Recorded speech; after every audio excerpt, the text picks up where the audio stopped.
Monday through Friday. Sactown Sports. Got a 49er update for you with players, veterans reporting today and a workout tomorrow. Ian Rappaport says Brandon Ayuk is reporting to training camp. Sources tell me or him and Mike Garofalo, despite his desires for a new contract. So Brandon Ayuk is going to report to camp. More now on the NFL and the Niners. Special guest joining us, the outstanding lead analyst from Pro Football Focus, Sam Monson. How are you today, Sam? I'm doing well. How about you guys? We're doing fine, but I got to warn you right away. You got Jay in there. I think you may have spoken to Jay. Big 49er fan. I like the 49ers. Kyle Draper is he's a 49er hater. He's from Philadelphia. just I'm warning you, if you say anything positive or favorable about the Niners and you hear somebody, it's probably Kyle Draper. Got it. Makes sense. Oh, Sam, don't listen to him. I'm the most unbiased guy in this building. These guys got their 49ers under roost, so they're going to lap up everything positive you say about the Niners. I'm going to hold you accountable, and we're going to keep it real here on the drive, guys. That's the difference between me and them. You said you had an issue with Sam when we mentioned he was coming on, so why don't you take it up with him now? And it's not necessarily Sam that I have. It's Pro Football Focus. And Sam, hear me out here. I usually rely on Pro Football Focus for everything. Position rankings. That's the Bible. I appreciate all the work you guys do. But you came up with the NFL's top 50 players. And first of all, no mention of my boy Brock Purdy. No mention. but no Jalen Hurts. And so I was a little frustrated about that. Just talk to me about how the top 50 players were decided. I think you only had 3 quarterbacks in the top 50. No NFC quarterbacks. No NFC quarterbacks. Dak Prescott finished second in MVP race, but yet it's not on that list. Can you just explain that to me, Sam? Yeah, well, the first point is it's a position agnostic type of list, right? All positions are created equal. If we were factoring in value, the first 25 names on the list would all be quarterbacks. Yeah. And frankly, nobody wants to read a list like that, right? So we want to give guards, defensive tackles, cornerbacks, every other position as much love as the quarterback, even though we all know by far the most important, the most valuable position in the game is quarterback. So that's the first point. That's why you're not going to see a ton of quarterbacks on that list. Then, though, you get into the really difficult part, which is how do you compare a defensive tackle and a cornerback and a quarterback? And how do you weigh each one of those guys up and determine which one is better? And that's really difficult. I think there's no right and wrong answer to doing that. We can quantify some of the value at PFF. We have metrics like PFF WAR, and that would help you with the first list, right? The 25 quarterbacks one. It's not really helping you with trying to determine if Myles Garrett is a better player than Justin Jefferson or a better player than Chris Jones.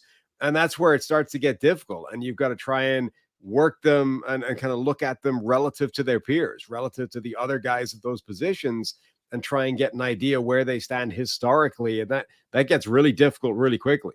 Let me. I'm sorry to follow up on this here, because this is bothering me. Like I said, Lane Johnson was the highest rated Eagle.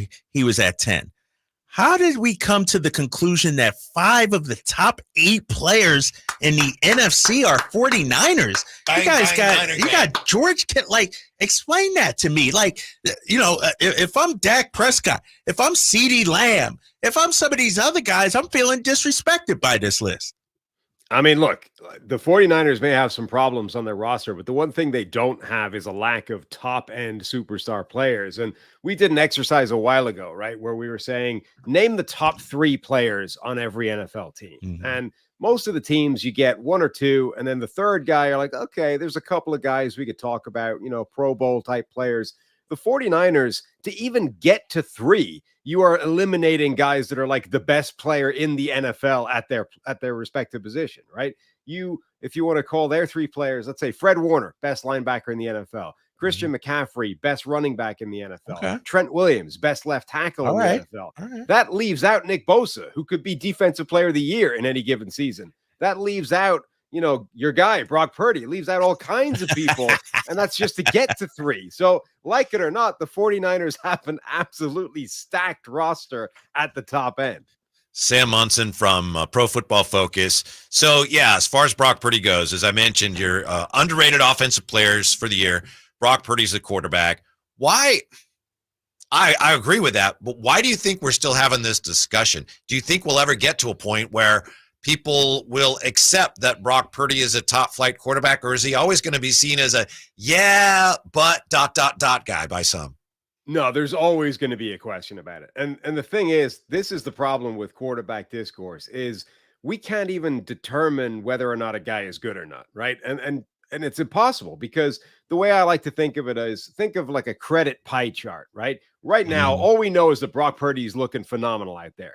But how much of that is Brock Purdy? How much of the pie should he get? How much of the pie should Kyle Shanahan get? How much should the offensive line get? How much should the skill position players get? Each one of them deserves a little piece of that pie, and nobody has any idea how much until you start taking one of them away and start trying to look like, the A/B analysis, which you almost never get to do because the guys don't move or, players stay in place. So, and fundamentally, from the 49ers perspective, it doesn't matter how much of the credit pie he deserves until it gets due to pay him, right? And that's when it starts to become relevant again, because if Brock Purdy's piece of that pie is actually a lot smaller than, another quarterback's would be, well, then you need to say, should he be getting top of the market money? Or do we all need to acknowledge here that Brock Purdy is a little bit inflated by Shanahan and the skill position guys and the system and all those kinds of things?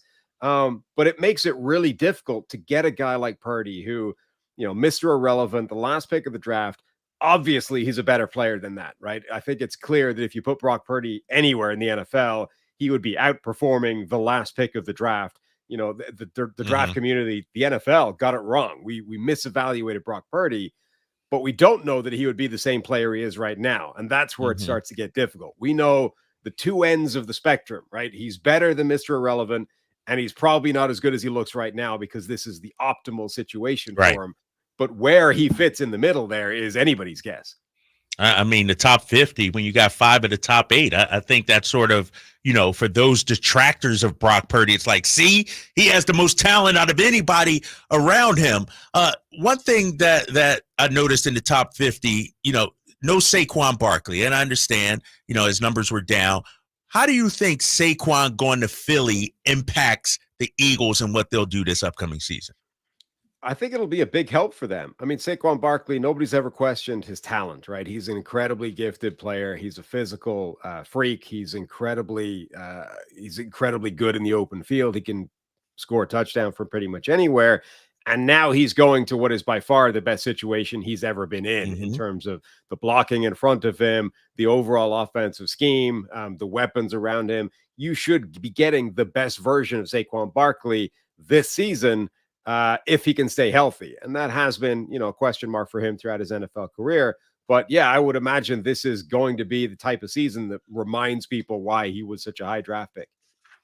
Sam Monson with his Pro Football Focus. In your opinion, Sam, with the 49ers reporting today, practice starts tomorrow, which is the bigger issue for them? I know we're all focused on Ayuk, but which of these is a bigger issue? Pass blocking or stopping the run as well as they did 2 years ago? Which do you think is a bigger concern for them right now? Their offensive line has looked like a weakness on paper for a while. But I'm sort of coming around to the idea that this Kyle Shanahan type of offense, whether it's Shanahan's in San Francisco, whether it's Mike McDaniels in Miami, Bobby Slowick's in Houston, it is able to protect offensive lines better than any other offensive system out there. And each one of those offenses, the offensive line looks like a problem on paper. And yet for none of them was it an issue last season for different reasons, maybe. But it's not an issue. And every week last year, I seem to be sort of highlighting the 49ers offensive line saying, is this the week that becomes a problem? And it just wasn't. And Trent Williams, obviously at left tackle, really helps that. You've got the best player, arguably on the offensive line in football in the most important position on the offensive line. But the other four guys look like a weakness. So it depends how much they want to actually address that or how much they're comfortable with it looking like a weakness, being a relative sort of area of low investment, knowing that the scheme can make up for that. Hey, Sam, I'm looking at the Niners and, man, the roster is straight. They're good. They're great. I get that. How much of not having Dre Greenlaw will impact this Niners defense, do you think? It's definitely a blow. I mean, he was a top-end player. They had a duo there of spectacular linebackers with him and Fred Warner. So missing him is definitely going to be a step backwards, a step in the wrong direction. But I think overall that defense is in really good shape. So, they'll miss him, but I don't think it's going to be massively detrimental to what they're doing. Can we ask your opinion on an 18-game season, which according to news today, we're hurtling towards that sooner rather than later? Yeah, and I think that's obviously been coming for a long time. It's been in the works for a long time. I think the fact that we heard it from the NFLPA says that it's quite far along and they're not necessarily against it. Ultimately, it's more money for everybody, right? The NFLPA is probably going to accept it at some point. Now they're going to want things along the way. They're going to try and get the second bye week out of it. They're probably going to try and lose a preseason game. Like they're going to try and get concessions out of this. But I think there's a reason that it's gotten as far as it is, and there's more money for everybody in here.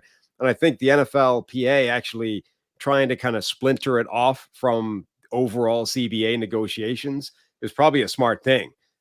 Every time they get to the collective bargaining agreement talk table, the NFLPA just gets wrecked because it's too hard, right? You've got thousands of players you're trying to get on the same page. The NFL just has to wrangle 32 billionaires into the same room. And generally speaking, those guys all want the same thing. So it's just much easier for the NFL to have, here is our list of priorities. This is what we want. This is what we're willing to give up to make it happen. It's too hard for the NFLPA to get that list down. You can't get all those players on the same page because they're not in the same situation, right? A rookie running back does not have the same list of wants as a veteran quarterback, a 10-year veteran quarterback. They have completely different desires in terms of what a CBA should be focusing on. So the NFLPA just gets destroyed when you get to those CBA negotiations. So I think it's smart to try and split this off and say, all right, here's one issue we can debate back and forth and we can get a deal done and we can get some things. And then, in a few years' time, we can actually address the overall CBA again. Hey, Sam, my final question. I'm watching ESPN. They're talking about... That was your first mistake. I know, that was my first, but they're talking about Aaron Rodgers on ESPN. Aaron Rodgers on ESPN too. I'm not an Aaron Rodgers guy. He's not my guy. What's a reasonable expectation for him this season? I don't think anybody knows. I mean, this is unprecedented, right? We've never seen a quarterback of his age coming off an Achilles injury. But we're in this world now. The post-Tom Brady landscape, nobody knows how long quarterbacks should be lasting anymore, right? They used to stop playing well. They used to hit the edge, go over the hill at 35. Rodgers is 40 years old, and he didn't show signs of that before his Achilles gave out on him. So is he, going into the last year or two of his career? Does he have another 5 years like Tom Brady? All bets are off. If he bounces back, it's an incredibly good offense. It's an incredibly good team around him with the Jets. If he's able to show that he doesn't have lingering effects from that injury, I don't think, the Jets being a genuine contender is out of the question at all. But that was a sign physically that maybe the body is on the way out, right? And maybe that's where it starts, is one Achilles. And now he's going to be compensating because there's one bad leg, and we might be seeing the end of Aaron Rodgers, the start of it. So I think a very broad range of outcomes for Aaron Rodgers this year. Listen, if you're a football fan and you don't follow Sam Monson on Twitter, you need to take a long look in the mirror because he's a great follow, great information. Sam, thank you very much for your time. We appreciate it. We hope very much to talk to you again soon. Anytime. Thanks, guys.